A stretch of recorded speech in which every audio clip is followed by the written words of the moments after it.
Hello everyone, I'm doing a quick review of my SCUF Vantage PlayStation 4/PC controller. I really like it a lot, by the way.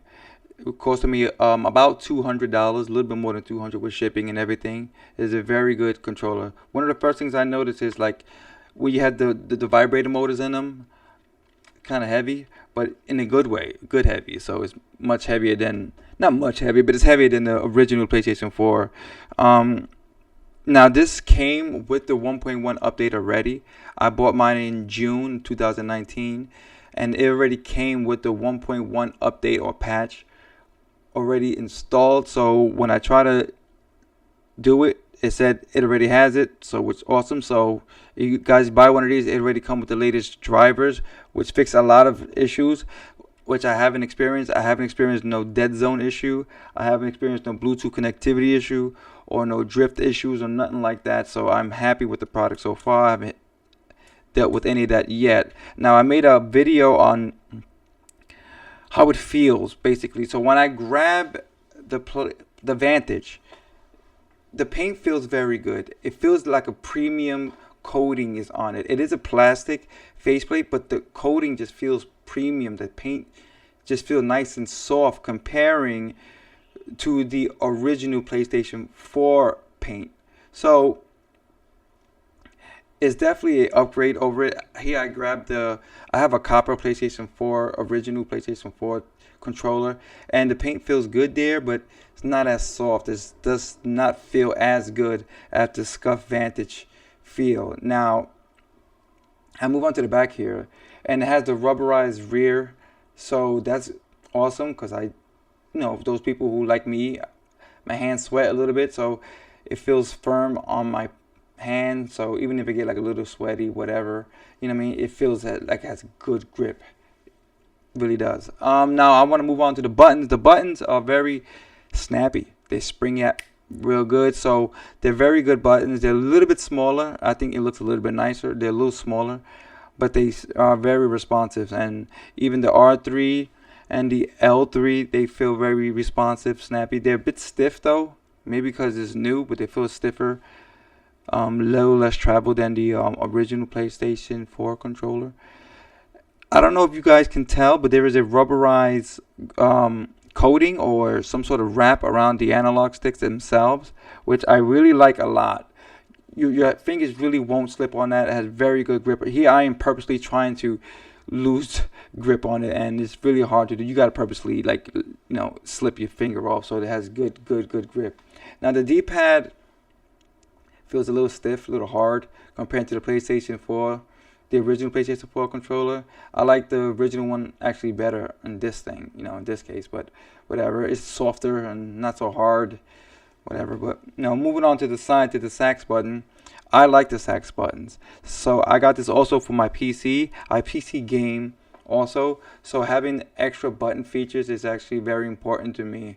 And yes, they are sensitive. They have a little bit of a sensitivity issue, so they are connected to the R2 action, so you got to be very careful. Not very careful. I mean, I've only accidentally hit it a few times. It's just a small adjustment. You just got to press the button a little bit cleaner. When you do things in too much of a rush, you can accidentally hit the sax button. So I mean, I wish they had a feature where you can disable that button, for certain games or whatever, but maybe they can do that in the future. Now moving along to the back, you can see the triggers.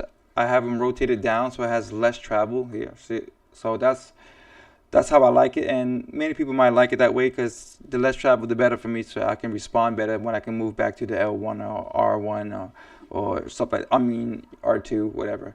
Moving on to the paddles, I really like the paddles. There's more buttons, like I said, and they're in a great place altogether.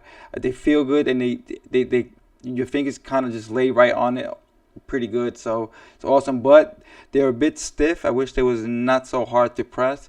Maybe I gotta wear this one in a little bit, but I gotta use a little bit more force than what I want to, whatever. But one thing is they are very loud. I don't know if you guys, I'm gonna have it put it up to the microphone.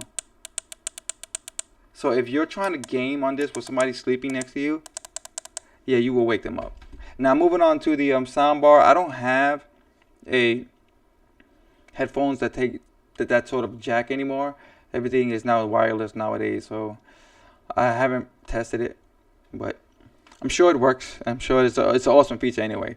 So moving on to the buttons at the bottom, you see you got the Bluetooth, you got the USB mode, and the remapping button down there. So it is awesome. Now the Bluetooth mode does work when you turn it on. I mean, when you press the PlayStation button, it does turn it on. So that's a very, very cool feature that is very important to me. Now I want to move on to the dead zone. The dead zone part of the video. I haven't really noticed any dead zone. Some people reported that months ago that there used to be dead zone issues with this controller. I got this new in June, so assuming that the update 1.1 update fixed all those issues already, because I haven't noticed it here in the game. I'm gonna remove all dead zone delay on the game, and you can see in For Honor when I move the right analog stick how responsive the character is, and in moving the sword around, and you can see in the center of the character what the input is.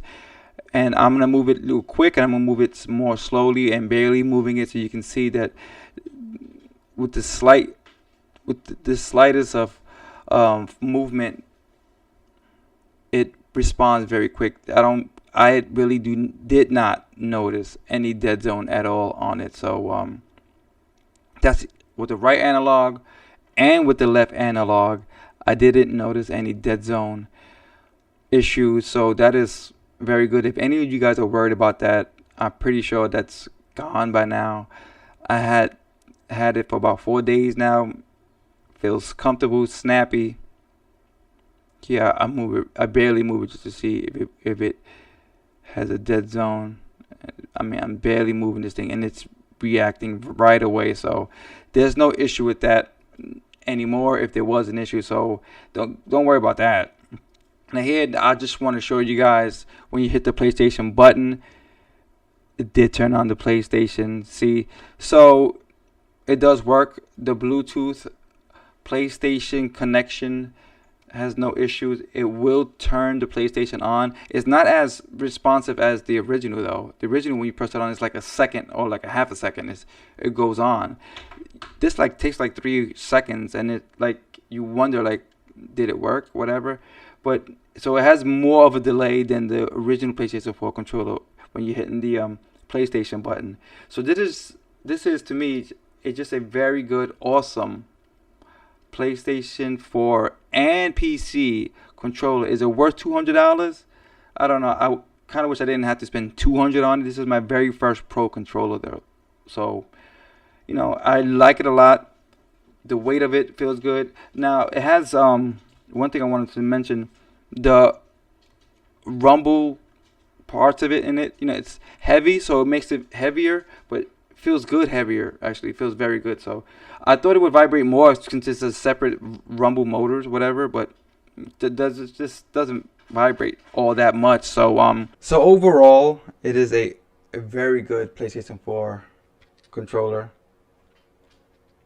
And there goes my review of the SCUF Vantage. Thank you guys for watching the video. Check you out later.